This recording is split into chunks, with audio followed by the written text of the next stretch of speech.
Tornado in Abaco this week. Looting while reconstruction going on in the east. And more assistance to displaced residents of Grand Bahama. This is Flipping Grand Bahama News for the week ending January 31st, 2020. I'm Yasmin Popescu with these and more. Thank you for joining us. While some persons are still trying to rebuild in the eastern area of Freeport, others are stealing unguarded materials. The tragedy of losing a home and most of their belongings and their sense of personal safety is challenging persons in the eastern part of Freeport who are trying to rebuild. However, they are also facing cases of looting which have been reported in those areas and brought these to light during the town hall meeting on Thursday evening. I am a victim of the looting in that area, and I'm going to address this to the power company. Yes, sir. On the 25th of this month, which is Saturday, my son-in-law and myself and my daughter, we were up at my house doing some work because we're trying at this place. At home, I'm still residing with my daughter, the other one. And he left all of his tools at the house. So we know there's no lighting in there. And when he returned on Monday, someone broke in and carried everything. My name is Larry Aldring. I live partially, or was living partially, in Turtle Reef, out east. Basically, two concerns here is we know what happened down east. Well, just before Christmas, and really I got some times that all the copper was stolen from 5 of us from the house to the road. Spokesman for East End and Deputy Prime Minister K. Peter Turnquest said, The issue that you reference is a long-standing issue, and it's not, unfortunately, unique to Grand Bahama. This happens anywhere you leave a building for too long, the copper thieves will go at it. Even the telco will tell you, and ZNS will tell you, even on live lines they go up there and take the copper. I know that this has been an issue that has been attempted, and I use attempted to still happen, to be addressed for many years. And until the truth of the matter is, until we can find the buyer, as you say, it's going to continue to happen because there is motivation. But I do believe that the police are trying to do their best with respect to it. This is a difficult area to face. It is a large island. Restricting people's movement, you get into a whole lot of constitutional issues. This week, our weather has been rather interesting, beginning with an earthquake between Cayman and Jamaica, and then on Thursday, a tornado in Abaco. Marsh Harbor, Abaco was a part of the island hit by the devastating Category 5 Hurricane Dorian in September. But on Thursday morning, it was reported that an early morning tornado ripped through Marsh Harbor. The shocking weather event was confirmed by the Bahamas Department of Meteorology. It is explained that the tornado was likely the result of a weak frontal system rolling off the Florida peninsula, moving south and over Abaco with its embedded thunderstorms. The tornado, which overturned and smashed an unoccupied mobile home on Don Mackey Boulevard in Marsh Harbor, was described by one resident this way. It sounded like a freight train. However, according to a government release on Tuesday, the Pacific Tsunami Warning Center advised that a powerful 7.7 magnitude earthquake occurred 83 miles northwest of Montego Bay, Jamaica, at approximately 2:10 p.m. on Tuesday, January 28th, at the depth of 6 miles, which was felt in New Providence, Bahamas, around 2:15. The PTWC has given a positive tsunami threat for Belize, Cuba, Honduras, Mexico, the Cayman Islands, and Jamaica. No tsunami threat had been forecast anywhere in the Bahamas, the National Emergency Management Agency confirmed, and there were no reports of injuries or damage. However, the Pacific Disaster Center out of Hawaii was actively monitoring the region for potential impacts to population. According to United States Geological Survey models, light to moderate shaking was experienced in Jamaica. The model indicated a low likelihood of casualties and damage from shaking. Residents were asked to follow local emergency management authorities for more information pertaining to their communities. A town hall meeting was held on Thursday for the East Grand Bahama area to discuss issues in that area. It was standing room only at the town hall meeting last evening at the Beauty Hall. Many things were discussed, and the people of East Grand Bahama were told they'll have power restored by end of May. So we resolved then to build back. We've been preparing this contingency plan for a while now. The other factor was several meetings with Equinor, Statoil and Equinor over the last few weeks. They're becoming ready to resume operation. They're becoming ready to receive power. I can't power that with solar off a day that I've spent many millions to do it. So we're going to put some generation in at the Equinor site, or next door to the Equinor site, and start powering from there, and start powering back down to Ira, and start powering up through wires to McLean's Town. We'll have made significant progress by March. We'll have Equinor lit up by March. We'll have some adjacent communities lit up by March. Through April and May, we'll have everywhere done. The utilities company said potable water should be back by March as they continue their work. To be honest with you, only Mother Nature can restore what was damaged in terms of the extent of the salt water collects. But what we're doing is we're assisting her in doing it. We're not leaving it alone. If we left it alone, it would take years for that to come out. So what we're doing, we're flushing out the salt water. Billions of gallons of water went into our island. The entire island, I think, is under 70% of salt water. Difficult to get rid of all of that, so that's going to take time. But we're assisting Mother Nature, helping bring it back that potable water. But at the same time, what she left for us, which is that fresh aquifer that we found, we're going to give that to you. It was noted that the water bills are presently at 25% off and will not be charged 100% until after potable water has been restored. On Thursday afternoon, grand presentation was held with the Small Business Development Center for Hurricane Relief Grants and Technical Grants. It was a red letter day for 16 entrepreneurs in Grand Bahama as they received grants for their businesses. The grants were issued from the Ministry of Grand Bahama and included the Small Business Development Center. While 10 recipients were for business, the other 6 featured technology.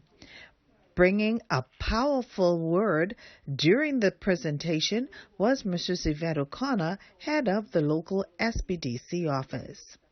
And I've been praying, just like many other people in Grand Bahama, and for what I see that is about to hit the island of Grand Bahama, it's going to be a new city.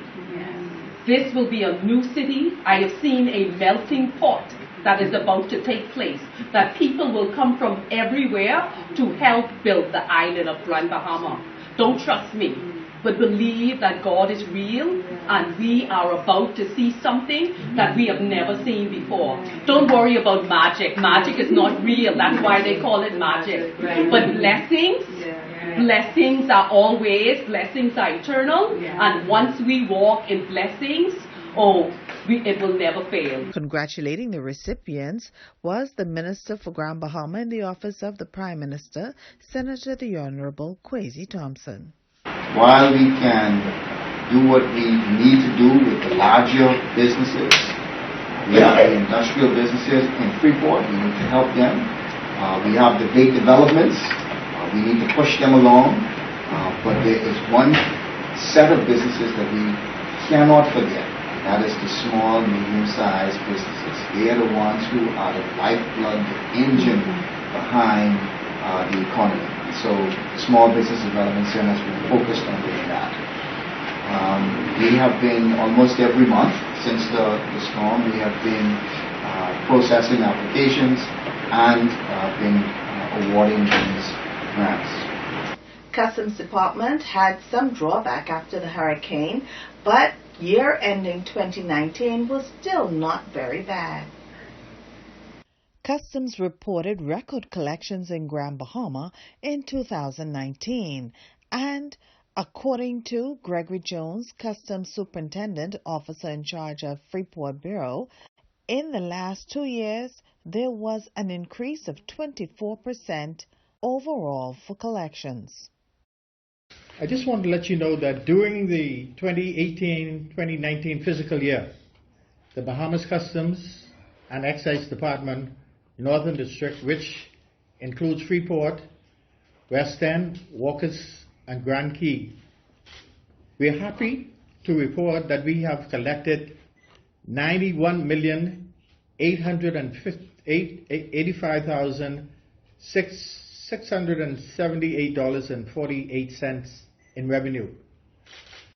This figure reflects a $10 million increase over last year, fiscal 2017-2018, which the total figure at that time was $81,755,028.53. This, I might add, is a combined 3-year comparative. These are revenue collections coming from the ports of West End, Freeport, Walker's Key, and Grand Key. I'm pleased to report that the total figure for West End was $1,409,626.72. This shows a slight increase compared to 2017-80 figure, which was pegged at $1,295,655.26. And the figure for Freeport is totaled at $89,267,222.31 compared to the 2017-2018 figures, which is pegged at $80,157,133.70. In the last 2 years, we have seen an unprecedented 24% increase in our overall revenue collections. Some of the significant contributing factors of this significant increase are as follows. It is as a result of the high tariffs on tobacco and alcoholic products and their increase on VAT. Here he added that they have increased their enforcement efforts and have prosecuted 117 reported offenses against the Custom Management Act. We'll be right back after this break. Need to know what's going on in Grand Bahama, the Bahamas, and the region? Watch every Friday here on Flipping Grand Bahama News. This production is brought to you by Media Unlimited Bahamas. To sponsor, call 727-6909.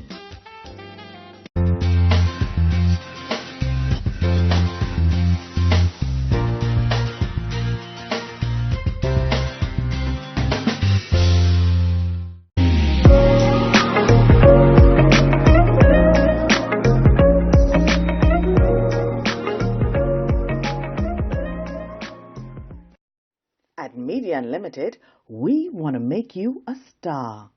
We help you make your own video programs, podcasts, blog, vlog, press releases, and more. Call for more information, 727-6909. Welcome back. Over the weekend, a press conference was held to explain that the domes on sale that were being spread around was just a hoax. A press conference was held last weekend to introduce the new Disaster Reconstruction Authority Board, during which the question of dome purchases were asked. And here's what the chairman, John Clark, had to say. It is good that the integrity of our decisions are tested. And it is good that the solutions that we find are researched. But in testing the integrity of our solutions, we encourage people to be honest. What was circulated about the domes, first of all, it was not the same dome. The point of reference, the minute I saw it, I contacted the contractor on the ground and I shared that post. They immediately called the representative of the company, who actually came to the Bahamas in December to speak about that dome, the domes that we bought. And it's unfortunate that that type of misinformation was spread. Asked how many were purchased by the government, he said, we have purchased, the vendor has purchased over 200 domes. Our first order is 250 domes. And then what we'll do, based on how the temporary housing program goes, we're going to scale up that need depending on whatever the need is. Adding more was Managing Director of the authority in Grand Bahama, Catherine Forbes-Smith. And I also want to make a comment just on the dome structures generally. I think people are making an effort to discredit the domes. But it is, as the chairman said, a solution that we have on the ground. And we have to look at it very seriously. And I just want everybody to recognize, particularly the persons in Grand Bahama. This morning, a large donation of school equipment was given to the Hugh Campbell Primary School by Royal Caribbean Cruises. The presentation was made during the school's assembly by the Vice President of Government Relations for America, Russell Benford, who expressed his company's attachment to the country, as he too expressed an excitement at the impending agreement to purchase the Grand Lucayan Hotel. In giving thanks, the Minister of Education, Honorable Jeff Lloyd, said Royal Caribbean has always been there for the Bahamas, and he also looks forward to the signing of that agreement. But our best lessons come through pain. Our best lessons come through misfortune. This, unfortunately, is something we certainly don't welcome. Hope to God we never see it again. Don't ever name your children Dorian. For God's sakes. But it has taught us so much about who we are and how we now must be better prepared for the eventualities of our lives. Just recently, for instance, this past Tuesday, we were getting ready, Mr. Benford, in our afternoon cabinet session, when just as we were beginning, the building in which we keep our meetings, the cabinet office, started to shake. It wasn't a slight tremor, like a big truck passing on the road, you kind of feel a little shake. No, it was so pronounced that the Prime Minister said immediately, "Get out." Moments later we learned that there was an earthquake in a part of Jamaica, and we in the Bahamas felt its tremor. Now that's a misfortune, my dear brothers and sisters. That's something that is obviously unwelcomed. But it teaches us that we now even must be more prepared with our building codes. We've got to strengthen our buildings and make them not only hurricane resilient, now in our country, earthquake resilient. He then gave more good news to the students and staff of the Hugh Campbell Primary School.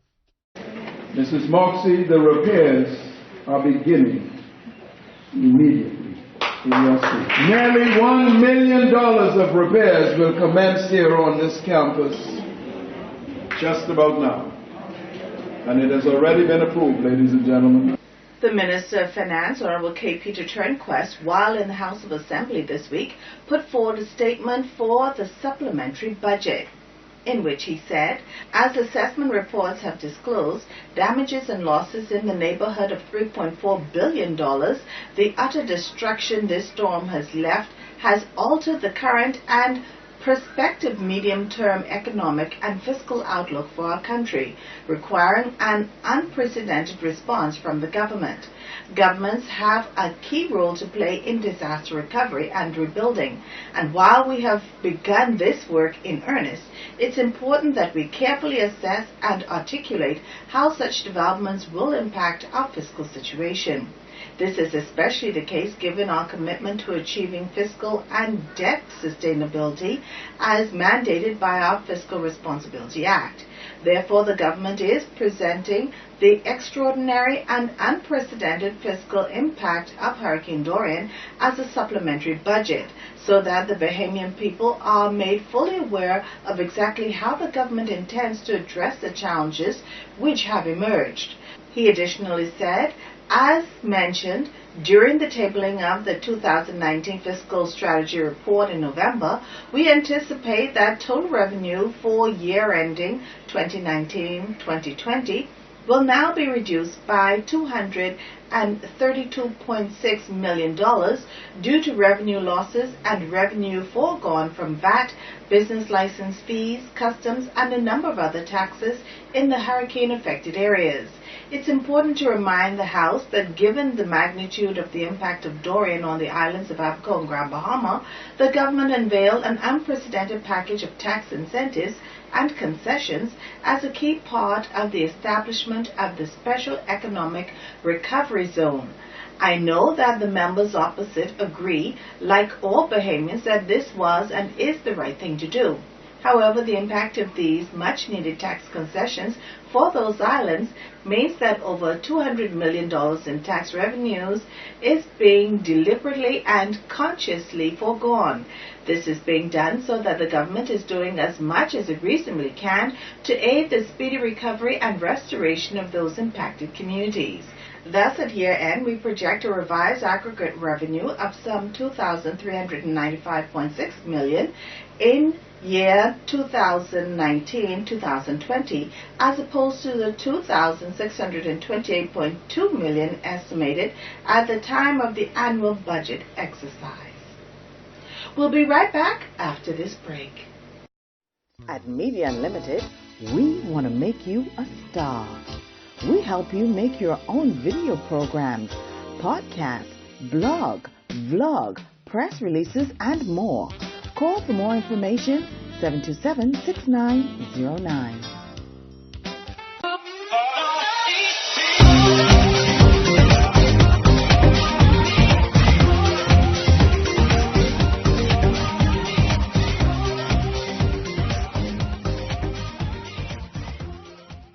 Welcome back.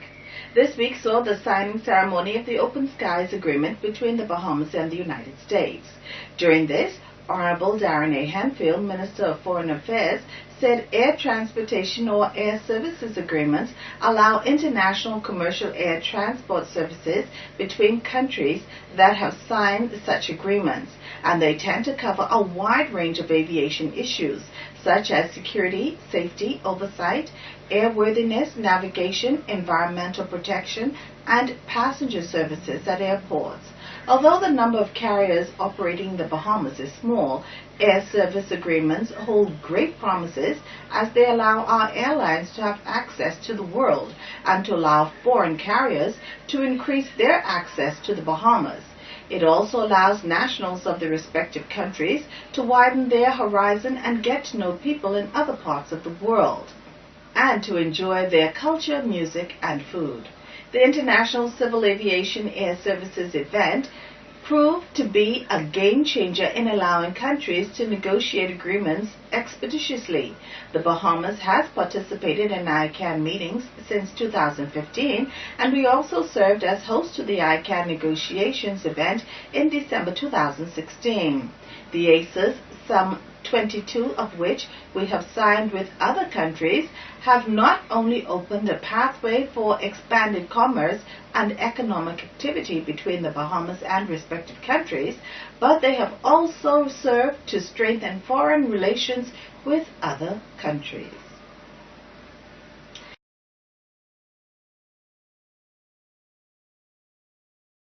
In the region, the U.S. Virgin Islands Department of Tourism has launched a distinctive brand for the island of St. Croix. Dubbed St. Croix, a vibe like no other, the new brand for the Big Island was launched last week at a Crucian press breakfast at the Caribbean Hotel and Tourism Association's Caribbean Travel Marketplace in Nassau, Bahamas. We believe that St. Croix is going to be the big new attraction for tourism in the Caribbean, said United States Virgin Islands Commissioner of Tourism Joseph Boschut, who said the people, cuisine, history, and culture of the destination, coupled with its laid-back vibe, will help position St. Croix as a go-to Caribbean destination throughout a new marketing campaign. In sports, this week we saw the semifinals for the Tip-Off Classics for the girls.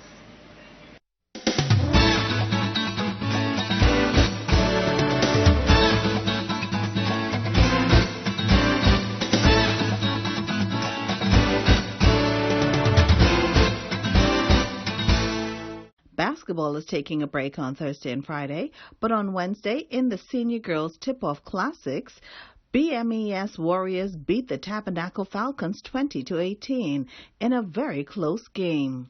Number 2, Arjane was on fire, giving 16 of the 20 points for the Warriors. And number 7, Rihanna Hepburn was top scorer for the Falcons with 7 points. In the second game, St. George's Jaguars beat 8 Mile Rock Blue Jays 22-16. Top scorer for the Jaguars was number 4, Kenya Forbes, with 10 points. And for the Blue Jays, 8 points apiece were contributed by number 7, Tavia Solomon, and number 3, Alisa Carter. Moving to the senior boys regular season, Tabernacle Falcons whipped Jack Haywood Wildcats 30-15. Top scorers for the Falcons were number 21, Isaiah Brennan, with 12 points, and number 11, Raymond Clark, with 5 points. And for the Wildcats, number 3, Ashford Ferguson, with 8 points, and number 8, Cameron Delancey, with 3 points. In the matchup of Sunland Stingers and St. George's Jaguars, the Stingers took the game 51-44.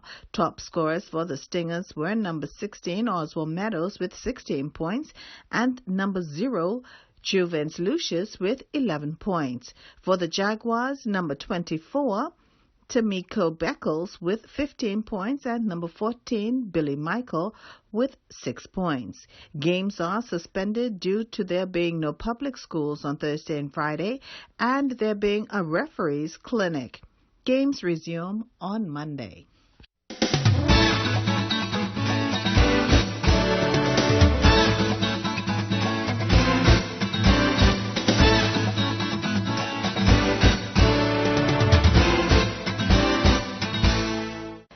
We now take you to our 7-day weather forecast.